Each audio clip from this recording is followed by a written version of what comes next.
Hello there, America and world.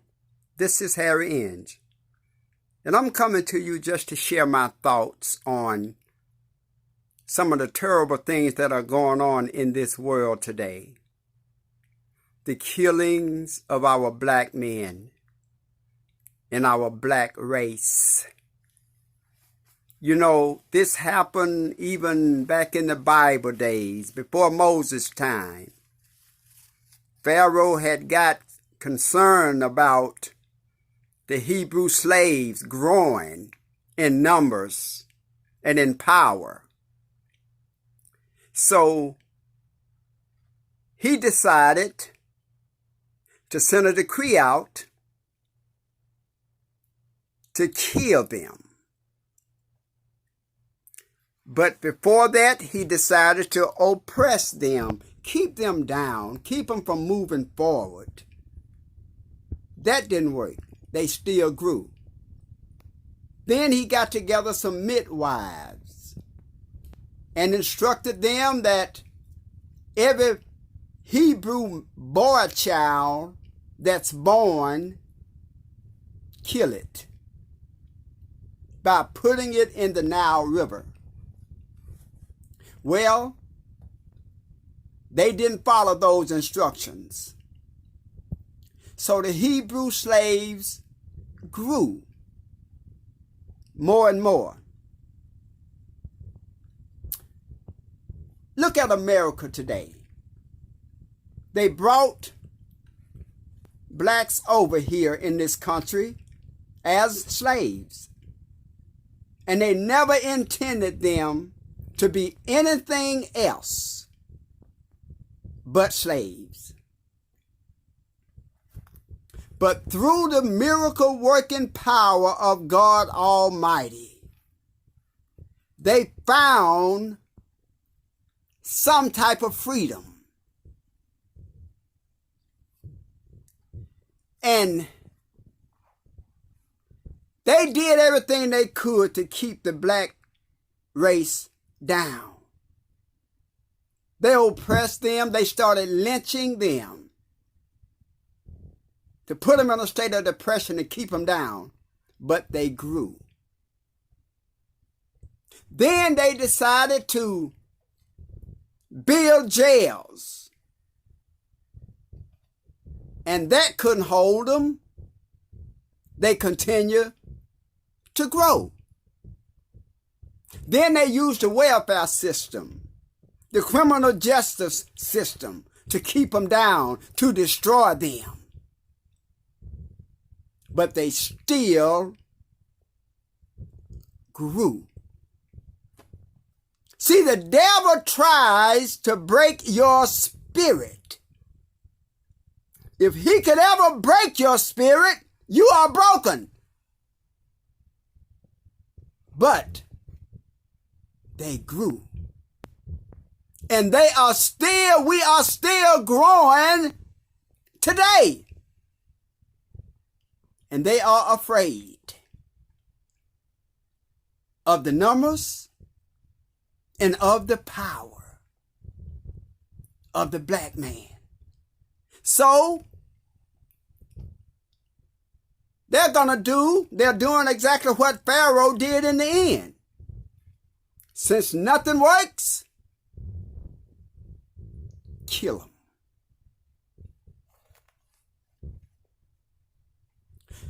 This senseless murder of George Floyd, worst thing I've ever seen in my life. The whole world saw this man die. A senseless death. The whole world witnessed the corrupt system of the justice system. How injustice they really are. This man I watched the video, he did not resist. Even from the beginning, he did not resist. They put cuffs on him. He was standing. Then they set him down on a bench. Got him up. He still cuffed. And walked him to the car. And for some reason, put him on the ground. He wasn't resisting. But they lied and said he was resisting. Well, there was a man there who trained police officers all over the place. And he said to him, why you still have your foot on his neck? Your knee on his neck?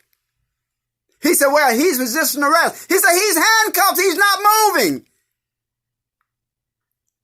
But he held his knee on his neck until he took his last breath. He was calling for his mother. His mother had already passed. He was afraid. He knew he was dying. An officer standing around not doing nothing. They said, why don't you help him? The agent officer replied, that's what drugs will do to you. There's no indication that the man was on drugs. Even if he was, that's a human life. A human life.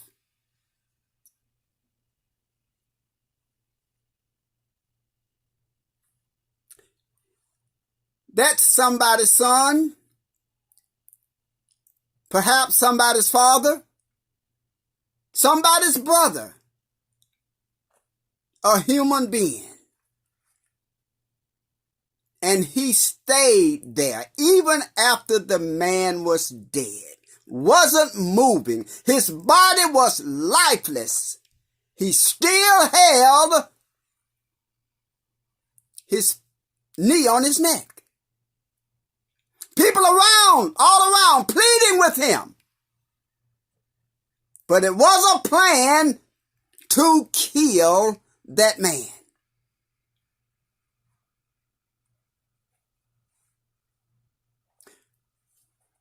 Derek Chauvin, I pray that God have mercy on your soul because you're going to need it. Just let me ask you this. Who gave you the right to decide who is fit to live in this world and who's not? Who